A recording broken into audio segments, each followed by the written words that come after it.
ओम साई राम। जी हाँ, ओम साई राम। मैं दर्शना Sharma Sai musical group से। जी हाँ, साई सचरित्र प्रसंग में आज का हमारा विशेष प्रसंग है नाना साहेब चंदोरकर जी। नाना साहेब चंदोरकर जी नाना साहेब चंदोरकर जी श्यामा मालसापति अन्य भक्तों सहित बाबा द्वारकामाई मस्जिद में बैठे हैं। जी हाँ, द्वारकामाई मस्जिद में हंसी मजाक कर रहे हैं, सब एक दूसरे से बातें कर रहे हैं। तभी एक यवन परिवार, जी हाँ, जिसमें अत्यधिक महिलाएं थी, घूंघट में बीसापुर से आते हैं बाबा के दर्शन करने के लिए। बाबा के दर्शन करने के लिए जब सभी एक एक करके दर्शन करने के लिए उतरते हैं तो महिलाएं संकोच कर रही थी, थोड़ा लज्जा कर रही थी, शर्मा रही थी।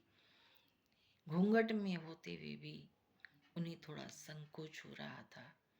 ऐसे में नाना साहेब चंदोरकर जी ने मन में विचार किया कि मैं यहाँ से चला जाता हूँ, परंतु बाबा ने इशारा करके उन्हें बिठा दिया कि तुम बैठो। नाना साहेब चंदोरकर जी बैठ गए। सभी एक एक करके बाबा के दर्शन करने लगे। सभी महिलाओं ने घूंघट में ही बाबा के दर्शन किए और दर्शन करने के पश्चात अपने स्थान पर बैठ गई। उनमें से एक महिला ने, जी हाँ, महिला जैसे ही बाबा के पास आई दर्शन करने के लिए, उसने अपने घूंघट को ऊपर किया। जी हाँ, घूंघट में दर्शन नहीं किए, घूंघट को ऊपर किया।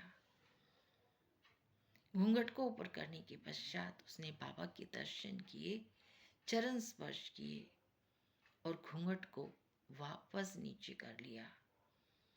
जब ऐसा उसने किया, महिला ने, यानी अपने घूंघट को ऊपर किया, अचानक से हमारे नाना साहेब चंदोरकर जी की निगाह उनके चेहरे पर पड़ जाती है। चेहरा देखते ही नाना साहेब मोहित हो जाते हैं, आकर्षित हो जाते हैं और मन में विचार करते हैं कि काश एक बार, जी हाँ, काश एक बार और मुझे इनका चेहरा देखने को मिल जाए। सब चले जाते हैं। दोबारा मौका नाना साहेब चंदोरकर जी को नहीं मिलता, परंतु ये बात हमारे साईं बाबा समझ लेते हैं और साईं बाबा जब समझ लेते हैं तो सबके जाने के बाद बोलते हैं, नाना साहेब क्यों क्यों आकर्षित होना, क्यों क्यों क्यों मोहित होना, क्यों आकर्षित होना। इंद्रियों को अपना कार्य करने दो, इंद्रियों को अपना कार्य करने दो।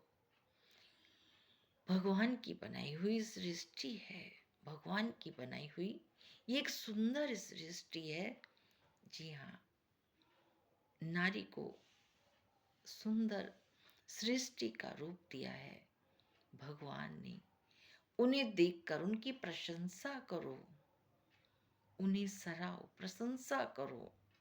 जी हाँ, आगे का द्वार खुला है, पीछे से जाने की क्या जरूरत है। यानी अगर आपके मन में किसी भी प्रकार का कोई दोष नहीं है, कोई कुविचार नहीं है, तो आप क्यों मन में गलत भाव लाते हो। आपके मन में कोई भाव आएगा ही नहीं यदि आपके अंदर कोई ऐसा कुविचार नहीं है। तो अपने कार्य को, अपने मन को स्थिर रखो। जी हाँ, नेत्रों को अपना कार्य करने दो। ये सारी बातें श्यामा सुन रहे थे, पर बाबा की बात समझ में नहीं आई कि बाबा क्यों कह रहे हैं कि नेत्रों को अपना कार्य करने दो, नेत्रों को अपना कार्य करने दो। क्यों बाबा ऐसा कह रहे हैं, अगले प्रसंग में समझेंगे। मेरे लिए थोड़ा मुश्किल है अभी सब करना। 12 दिसंबर को इनकी मृत्यु हो गई थी, 2025। अभी सब थोड़ा मुश्किल है, कोशिश करूंगी। ओम साई राम।